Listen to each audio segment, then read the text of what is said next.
மதிப்பிற்குரியவர்களே, நாம் சிந்தித்து பார்க்க வேண்டும். இந்த நாட்டிற்குள்ளாக நம் எல்லோருக்கும் வாக்குரிமை உண்டு. தேர்தல் தான் ஜனநாயகத்தினுடைய நுழைவாயில். வாக்குரிமை தான் அடிப்படை. ஒரு ஜனநாயக நாட்டினுடைய எஜமானர்கள் மக்கள்தான். மக்கள்தான் தங்களுடைய அரசை தீர்மானிக்கிறார்கள்.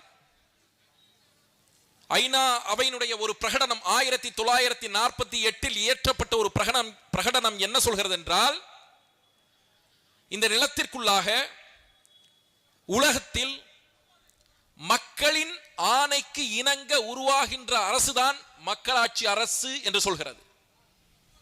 மக்கள்தான் அரசமைப்பில் பிரதானமானவர்கள்.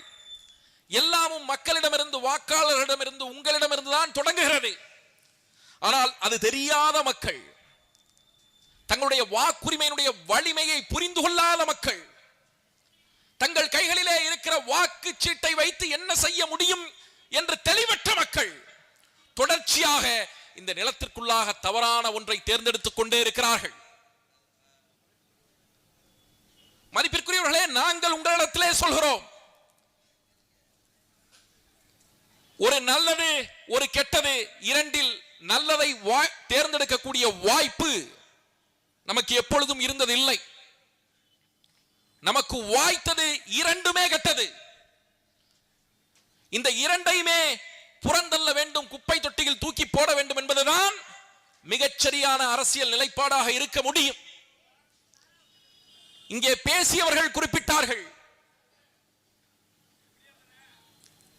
பக்கத்து தொகுதியிலே ஒரத்தநாட்டிலே வைத்திலிங்கம் அவர்கள் திமுகவிலே இணைந்திருக்கிறார். நான் அந்த தொகுதியை சார்ந்தவன்.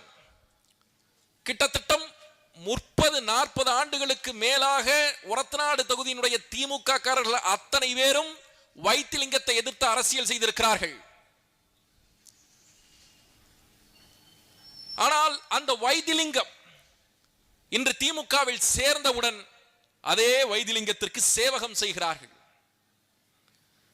30 ஆண்டுகளுக்கு மேலாக மிக தீவிரமாக உழைத்து மக்களோடு நின்று ஒரு சீட்டு கிடைக்காதா இந்த தொகுதியிலே என்று எதிர்பார்த்து கொண்டிருந்த அத்தனை திமுக காரர்களுடைய கனவிலும் மண் விழுந்து விட்டது. சம்பந்தமே இல்லாமல் அவர்கள் நம்மிடம் வந்து புலம்புகிறார்கள். இந்த திமுக காரனுடைய நிலை இருக்கிறதே, ஆதியிலே பிரிட்டிஷ் காலத்திலே நம்முடைய மக்களை அடிமைகளாக தேயிலை தோட்டங்களுக்கு வேலைக்கு எடுத்து சென்றார்கள். அடிமைகளாக, கொத்தடிமைகளாக.